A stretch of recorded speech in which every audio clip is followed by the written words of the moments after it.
Hi అందరికీ మధ్యాహ్నం ఏం చేయాలో తెలియక నేను మా చెల్లి కలిసి గోరింటాకు కోసుకుందామని మా పెరటుకు వెళ్ళాం. అక్కడికి వెళ్ళి చూస్తే గోరింటాకు పిచ్చి నాకే కాదు చాలా మందికి ఉందని అర్థమైంది.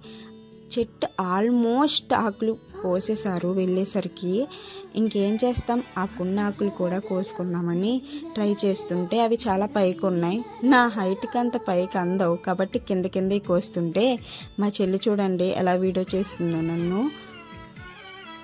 చూడండి గోరింటాకు ఇంకా కోసుకుని రిటర్న్ వచ్చేసాం. చాలా కష్టపడ్డాం కోయడానికి, చాలా తక్కువ దొరికింది. మా నాన్నమ్మకి తెచ్చి ఇచ్చేస్తే శనికల పత్రం మీద చూడండి ఎలా నూరిందో. వెయిట్ చేస్తున్నా ఎప్పుడు ఇస్తుందా అని. ఇచ్చేసింది. ఫైనల్లీ ఇచ్చేసాక మా చెల్లిని పెట్టమంటే చూడండి ఫస్ట్ నాకు ఫస్ట్ నీకు అని కొట్టుకున్నాం. బట్ నేనే ఫస్ట్ పెట్టించుకున్నా. అంతే ఈ వీడియో.